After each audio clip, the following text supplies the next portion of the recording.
de sécurité, le préfet s'est exprimé, d'autres sur des plateaux de télé l'ont fait. En ce qui concerne la finale de la CAN ce soir, vous êtes inquiète? Vous pensez que l'exécutif a mis assez de monde sur le terrain?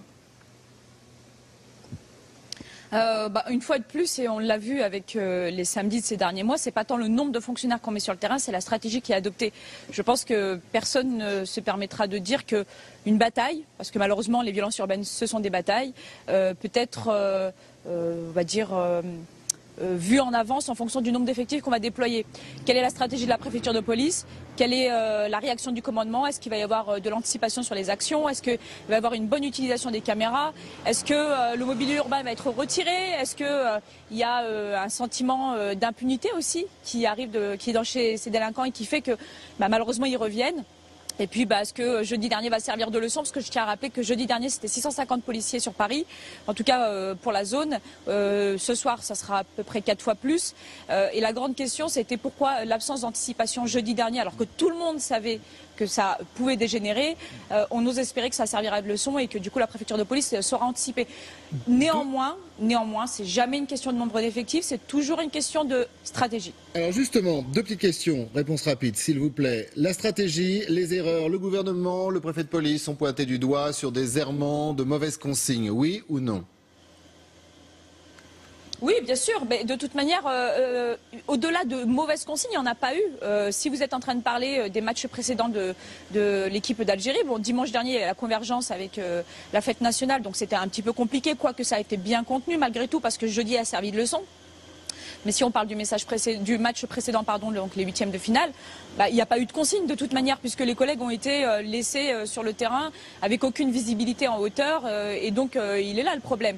Le souci, c'est qu'on a des absences de consignes ou des mauvaises consignes, et on a des personnes qui ne s'expliquent pas derrière. Le souci, c'est qu'on a aussi des riverains, des commerçants, des touristes qui ont vu les Champs-Élysées, ou en tout cas le 8e arrondissement, une partie être saccagée. Il faut aussi rendre des comptes, et c'est pas au syndicat de police de le faire, une fois de plus. Nous, on pointe du doigt, on alerte l'opinion publique, on dit attention, il y a des problèmes, des dysfonctionnements dans la police, c'est la sécurité des Français qui est en jeu. Et nous, ce qu'on aimerait, c'est avoir des réponses politiques et stratégiques du haut commandement policier.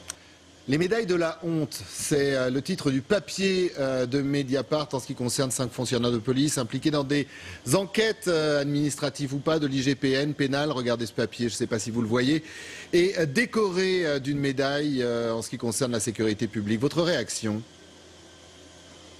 Alors je vais être concise puisque c'est ce que vous me demandez. Il y a plusieurs choses. La première, je ne trouve pas ça très fair play de la part de Mediapart, mais de l'ensemble de la presse, de jeter le nom des fonctionnaires de police. Parce que ce sont des individus, il y a la présomption d'innocence, mais au-delà de la présomption d'innocence, il y a le risque qu'ils encourent dans leur vie privée. Je tiens juste à vous rappeler Magnanville. Une fois qu'on a dit ça, en effet, c'est une médaille de la honte pour nous, mais pour d'autres raisons. Parce que cette médaille n'a pas été remise essentiellement aux effectifs de terrain qui se sont pris des kilos de pavés, mais à des commandements qui sont pour la plupart restés dans leur bureau, derrière des écrans. Et en fait, ça a été une médaille de copains. Si on rappelle les conditions de création de cette médaille, c'est malheureusement la mort d'un fonctionnaire de police qui a poussé à la création de cette médaille en 2012. Je tiens à rappeler que les pompiers qui sont intervenus sur Notre-Dame ont été décorés. Il y a également les collègues qui sont pris des rafales de Kalachnikov lors des attentats du Bataclan qui ont été décorés. Et c'est dévoyer cette médaille aujourd'hui. Le ministère de l'Intérieur a, je ne sais pas réfléchi ou utilisé des méthodes, comme on dit, de l'ancien monde, en tout cas qui ne sont pas dignes finalement de l'institution policière. On ne remet pas cette médaille de manière aussi je dirais, dévoyés à des personnes sous prétexte qu'ils font partie d'un réseau de hauts fonctionnaires.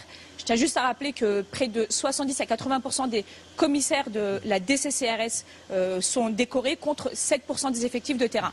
Sauf que ceux qui sont pris des pavés, ce ne sont certainement pas ceux qui étaient dans des bureaux. Et c'est en ça que c'est une médaille de la honte, parce qu'on est en train de réitérer un système qui démobilise les fonctionnaires. Moi, j'ai des collègues hier qui m'ont saisi et qui m'ont dit nous sommes dégoûtés par le système. C'était quelque chose qui ne coûtait rien à l'administration puisque la médaille finalement ne coûte rien en soi, ce n'est pas une congratulation financière.